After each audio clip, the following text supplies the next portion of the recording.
오늘 월요일인데도 국내 코로나19 확진자가 700명 넘게 추가됐습니다. 특히 요즘 날이 더워지면서 문 닫고 에어컨 켤 때가 많죠. 식당에서 확진자와 5m 먼 거리에서 13분을 같이 있었는데 감염된 사례도 나왔습니다. 델타 변이로 확인이 됐는데요. 에어컨 바람을 통해서 감염됐을 가능성이 큰 걸로 보입니다. 박민규 기자입니다. 지난 주말 전북 남원시청 직원 한 명이 코로나19에 감염됐습니다. 동료들에게 퍼지지는 않았습니다. 남원시청 공무원 전체를 검사를 했습니다. 그 전체 음성이 나왔습니다. 이 직원은 지난달 30일 남원의 한 음식점에 갔습니다. 확진자와는 식당 끝에서 끝 약 5m 떨어져 앉았습니다. 식당 안에서 겹친 시간도 단 13분이었습니다. 그런데 감염됐습니다. 환기가 안 되는 상황에서 에어컨 바람이 전파에 영향을 준 걸로 보건당국은 보고 있습니다.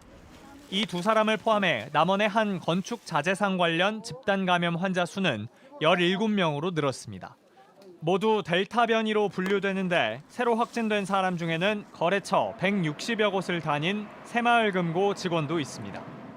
거듭 성실하게 근무를 하신 분이고 자기가 감염된 상황인지 모르는 상황에서 방역당국은 국내 신규 환자 100명 중 7명이 델타 변이 사례라며 다른 변이에 비해 감염이 빠르다고 설명했습니다.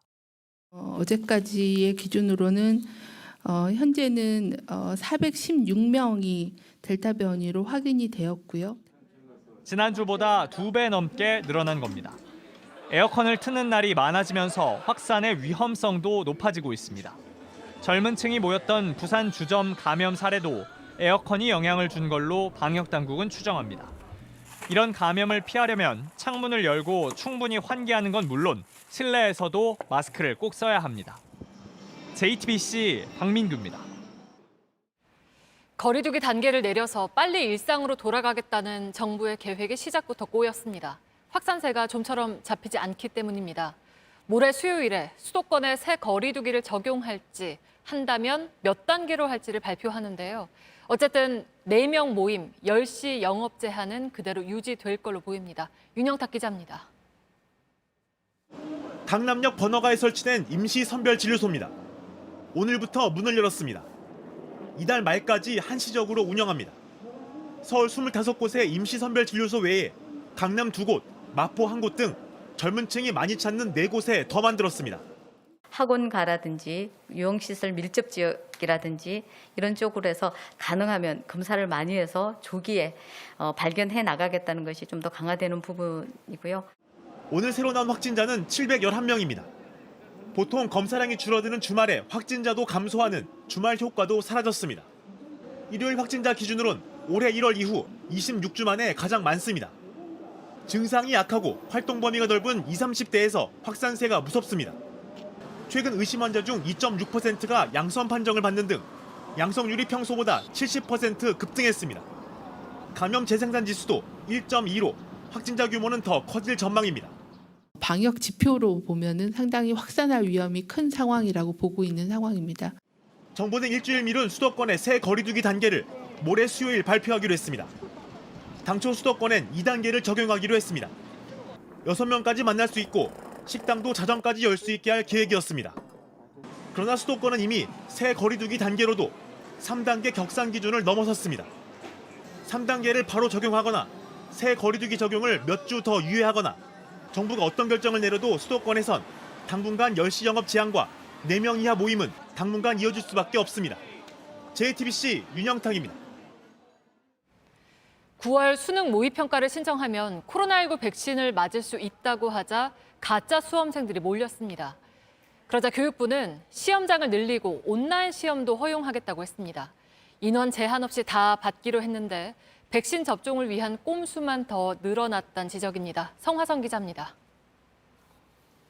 9월 수능 모의평가를 주관하는 한국교육과정평가원 홈페이지입니다. 수험생인데 접수를 못했다는 글이 잇따라 올라왔습니다. 백신을 먼저 맞으려는 가짜 수험생이 몰렸기 때문입니다. 특히 서울에서는 곳곳에서 접수가 마감돼 수험생의 피해가 잇따랐습니다. 결국 교육부는 원하는 수험생은 졸업한 고등학교에 시험을 신청할 수 있도록 했습니다. 이미 마감된 학교에서도 가능합니다. 신청이 끝나면 학원 등 다른 기관에서 시험을 칠 수 있도록 안내할 계획입니다. 교육청에서 이제 부랴부랴 연락이 왔어요. 마감하지 말고 그냥 받아라 이렇게 왔어요, 공문이. 공문을 올린 게 12시였거든요. 3시간 사이에 8명 들어왔어요. 이례적으로 온라인 시험 접수도 받습니다. 응시 신청을 할 때 시험실 응시와 온라인 응시 중 하나를 선택합니다. 온라인 시험 신청자도 백신을 맞습니다. 인원 제한도 없어 여전히 가짜 수험생에 대한 우려가 남아 있습니다. 교육부와 질병청은 백신은 부족하지 않다는 입장입니다. 9월 모의평가 응시자는 다음 달에 백신을 접종합니다. 오늘부터 아스트라제네카로 1차 접종을 끝낸 이들에 대한 화이자 2차 접종도 시작됐습니다. 약간 걱정이 되긴 했는데 2차까지 끝나다 보니까 훨씬 지금 이제 속이 후련하고 안심이 되는. 일부 잔여 백신도 나왔습니다. 네이버 측은 컴퓨터에서 일부 매크로를 이용해 자동으로 예약하는 행위를 막았다고 밝혔습니다. JTBC 성화선입니다.